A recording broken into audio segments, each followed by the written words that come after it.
Finally, our last part of the Gen Assembly this morning is going to be, about anchoring our work with data and, of course, government. And here, as you know, our work is led by Matt Smith out of London with his colleague Tom. And joining Matt on this panel is going to be Stacey Ann Wilson from the University of West Indies in Jamaica, Jashay Adams, from the Bermuda Economic Development Corporation, and also Nelson Perez from the United Nations, from UNCTAD. So over to you, Matt. This is where we really anchor the work in making sure that data and government keep us honest in the direction that we're headed. So thank you, Matt. Thank you, Jonathan. So thank you, panel, for joining us. Jashay, I want to start with you. Representing the government of Bermuda, you've now come to 3 Startup Nations ministerials across Riyadh, Melbourne, and here in San Juan. What is it for you that keeps you coming back to these gatherings and engaging at the ministerial and the official level? Sure, thank you. First, I wanted to start off by acknowledging that thank you and Jonathan for the opportunity to be here. And the truth is, one of the key factors of us returning is the first-class job that you do in putting on this GEC event. We really appreciate it. But also recognizing that Bermuda is a small country. It is an incredibly small country. I invite the audience to think of the smallest country you know, and I assure you Bermuda is smaller than that. And so a key piece to that is recognizing that it is important for us to build relationships. We are not alone. And so to be able to return back and build that relationships, build those connections, and actually get the name of Bermuda out there. I think many people, if they hear Bermuda, they think of the Bermuda Triangle. And so we want to be able to demonstrate that we are here, and those connections will help us foster a better future for our entrepreneurs. That makes sense. And I think you touched on this. Bermuda is one of the smallest nations in the world, but we pride ourselves on providing a truly global platform, but also one that positions you as equals alongside some of the largest nations. Looking beyond Latin America, Caribbean area, what are some of the most unexpected sources of insight that you've drawn from different countries around the world? What's interesting is when we say unexpected, it's actually coming to the realization that our entrepreneurs are facing the same issues, whether from a small nation or a large nation. And so it is an interesting space for us to be able to share our best practices and learn from others, and be able to recognize that we can come up with similar solutions because we're all facing similar problems. And I think we'll hear this from other panelists as well.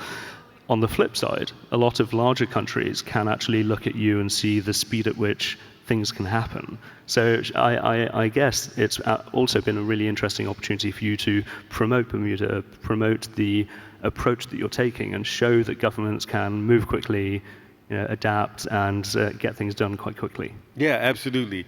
I guess that's one of the advantages. One of the advantages of being a small nation is, yes, we are able to move a lot quicker, in theory, than larger nations. But yeah, again, it's about recognizing that we are facing similar problems, and it is learning from others so that we can maximize the opportunity. And we don't really get this opportunity that much, and so that's one of the reasons why we keep coming back, is to have those conversations so that we can best put forward the best opportunities and platforms for our entrepreneurs.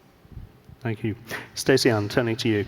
You've been involved in the research community for several years now. You've been to, I think, 5 GECs. You're in the West Indies, Jamaica, as an academic. What value does being part of the global research network bring to your work? Well, sort of immediately for me, because the Caribbean academic entrepreneurship research ecosystem space is very small. People are doing research, whether it's individual or institutional. So for me to be able to interact with other researchers, active, engaged researchers who are doing the work on their campuses, in their communities, in the country, it has been invaluable for me.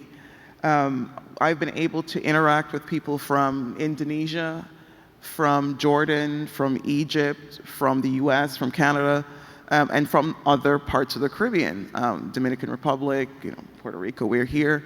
So you get to mesh with what works best, especially from an academic point of view, what works best and what works least, especially when you're engaging governments, because a lot of our governments are very much the same.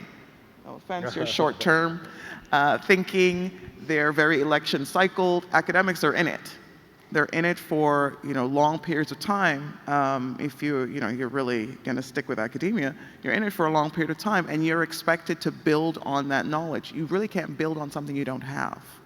So it's nice for the engagement to have this sort of mishmash of other expertise that you can come together and make it make sense. And then you bring it back to your small space and say, hey, here are some things that are possible.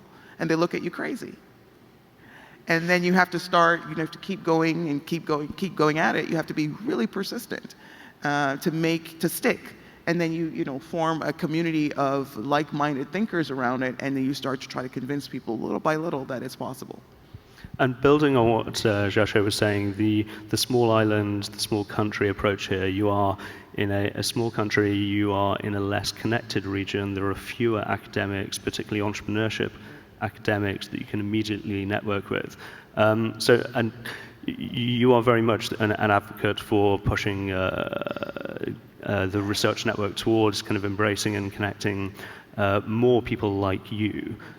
What would you like to see from the network in kind of embracing more people?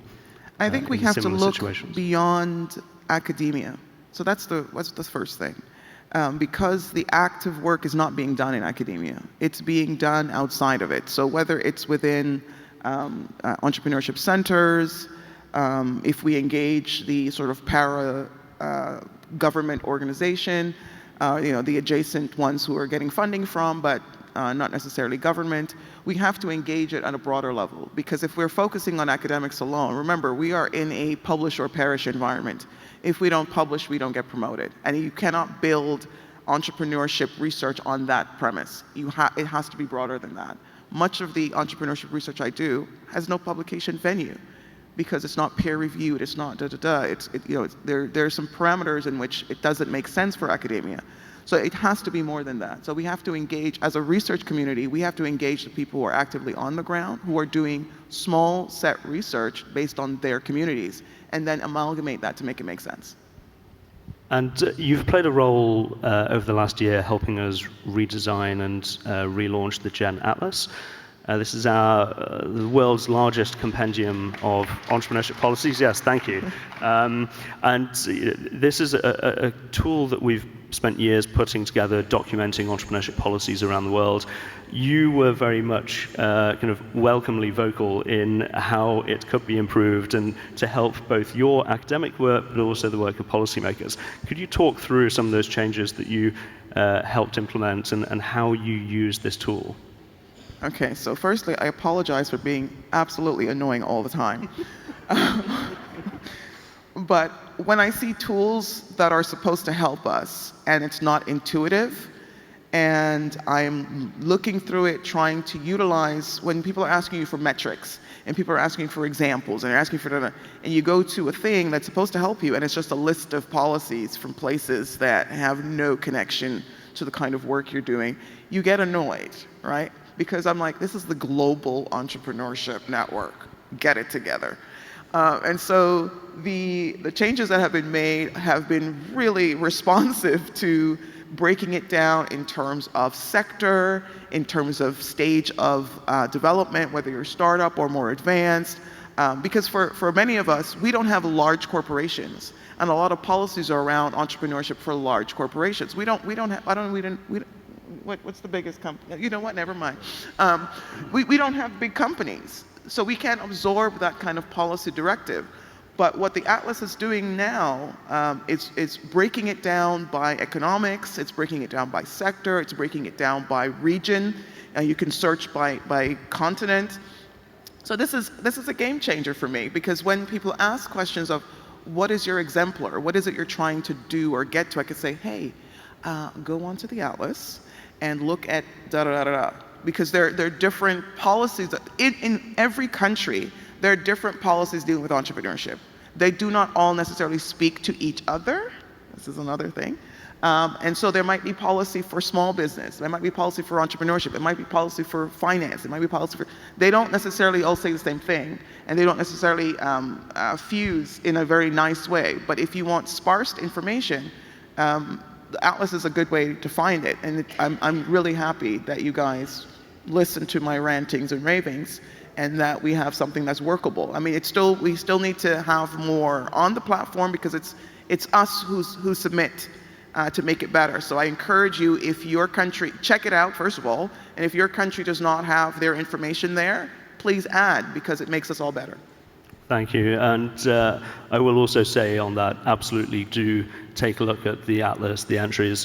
What Tom's been doing on our team is using all of those case studies to then do deep dives on areas. So if you want to look at startup visas or employee share ownership schemes, we have mapped every example in the world. We have written case studies on a dozen of them, and we've written kind of analyses reviewing the underlying principles of a successful entrepreneur visa or employee share ownership scheme or similar.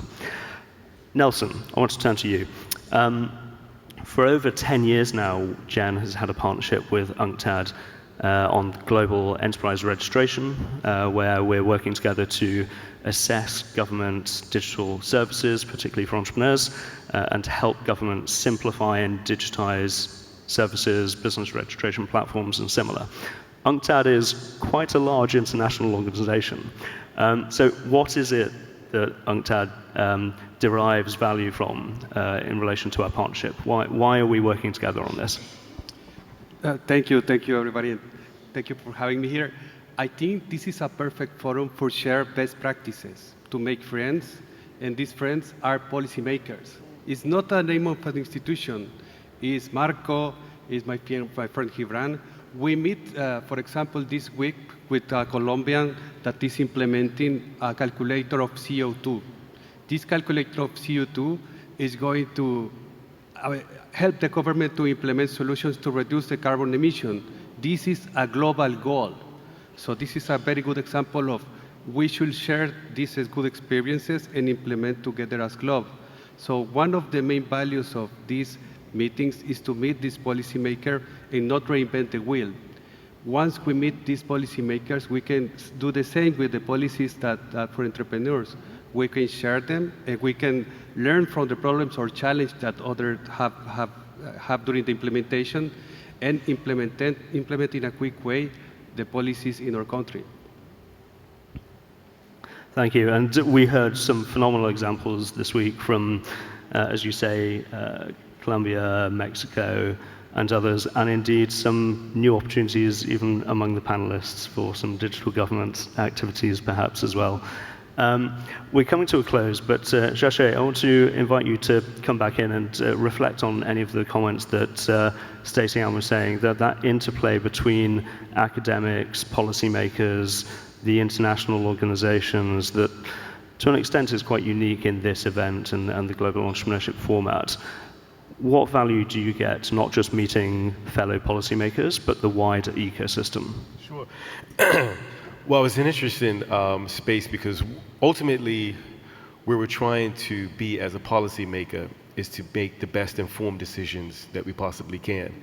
And so in order to do that, we need the correct and most up-to-date data in order to make those decisions. And so the tools become incredibly important for us to move forward.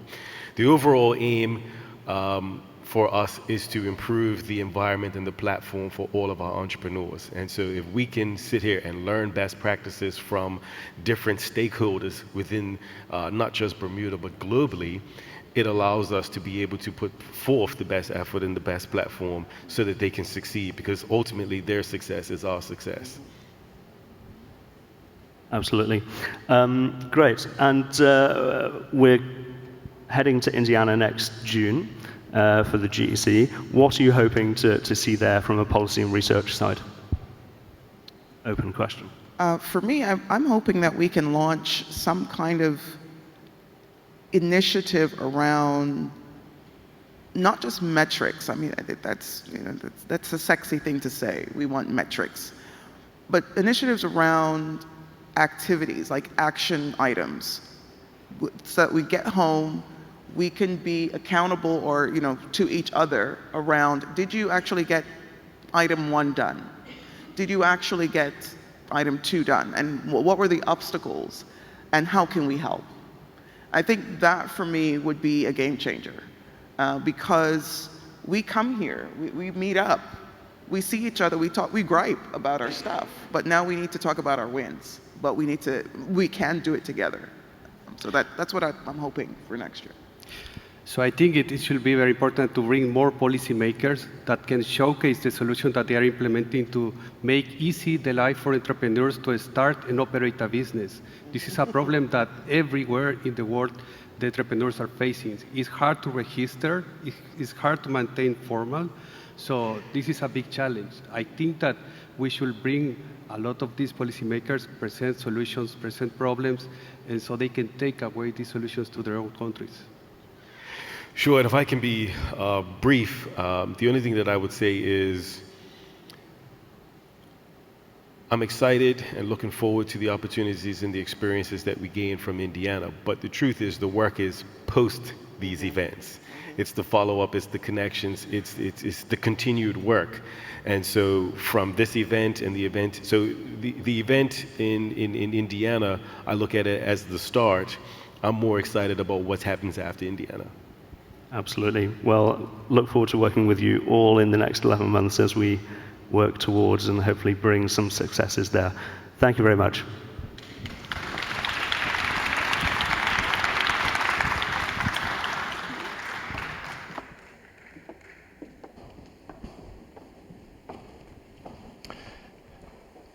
Thank you so much indeed. Well, we have come to the end of the Gen Assembly. We're on schedule, but let me just remind you about some exciting things we're going to do.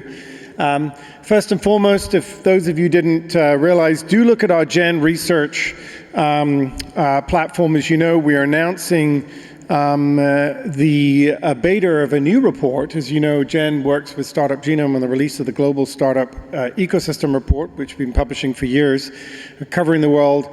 That's been doing cities, but next year, or coming up this year with our G20, first with the just G20 countries, and then next year, we are going to be launching the APEX report.